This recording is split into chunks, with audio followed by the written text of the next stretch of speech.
మా మ్యాటర్ ఏంటంటే కాంతారా మూవీ ఓటీటీలోకి రాబోతుంది అతి త్వరలో.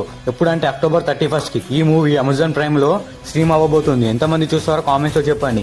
ఈ మూవీ 1000 crores వైపు పరిగెడుతుంది. అండ్ ఈ మూవీ 1000 crores కొడుతుందో లేదో చెప్పండి. ఇప్పటికీ ఓంబలే నుంచి రీసెంట్గా వచ్చిన మూవీస్ అన్ని ఒకదాన్ని మించి ఒకటి బ్లాక్ బస్టర్ అయింది. చూడాలి ఈ మూవీ కూడా 1000 crores కొడుతుందో లేదో. చావాకున్న రికార్డ్స్ అన్ని బ్రేక్ చేసి ఇప్పుడు 1000 crores వైపు పరిగెడుతుంది. ఇది అతి త్వరలో ఓటీటీకి రాబోతుంది అక్టోబర్ 31st. చూద్దాం ఎంతమంది చూస్తారో.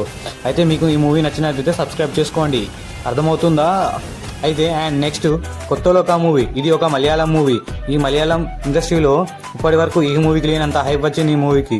అండ్ అక్కడ ఇండస్ట్రీ హిట్ కూడా అయింది ఈ మూవీ. ఇప్పుడు ఈ మూవీ అక్టోబర్ 31st జియో హాట్‌స్టార్లో స్ట్రీమ్ కాబోతుంది. ఎంతమంది చూస్తారో కామెంట్లో చెప్పండి. ఈ మూవీ వచ్చేసి ఒక లేడీ సూపర్ పవర్స్ వస్తే ఎలా ఉంటుంది అనే సింపుల్ స్టోరీ లైన్తో వచ్చారు. మూవీ అదిరిపోయిందని చెప్పాలి. ఇది ఒక యూనివర్స్. ఈ మూవీలో ఇంకా చాలా పార్ట్స్ రాబోతున్నాయి అతి ఫ్యూచర్లో. అయితే ఈ మూవీ ఎంతమందికి నచ్చిందో లేదో కామెంట్లో చెప్పండి. అయితే ఈ మూవీ కూడా ఓటీటీలోకి రాబోతుంది. అయితే ఈ మూవీ బ్లాక్ బస్టర్ అయిపోయింది. అక్కడ ఇండస్ట్రీ హిట్ కూడా అయిపోయింది. అలా ఉంటుంది మరి మూవీ అంటే. ఇప్పుడు ఇడ్లీ కొట్టి మూవీ. ఈ మూవీ ధనుష్ గారు తీశారు. ఈ మూవీలో తనే డైరెక్టర్, తనే హీరో. అయితే ఈ మూవీ అక్టోబర్ 29కి రాబోతుంది నెట్ఫ్లిక్స్లో.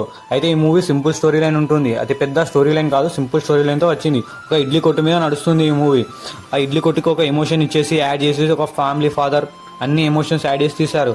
మూవీ స్లోగా ఉంటుంది, పర్లేదు చూడొచ్చు. అయితే ఈ మూవీకి ఎంతమంది ఫ్యాన్స్ ఉన్నారో చెప్పండి. నాకైతే ఈ మూవీ జస్ట్ ఓకే అనిపించింది, పర్లేదు చూడొచ్చు. ఇది ఒక ఫ్యామిలీ మూవీ, తప్పకుండా చూడండి. అండ్ మూవీ బాగానే ఉంటుంది, 1 time వాచబుల్ తప్పకుండా.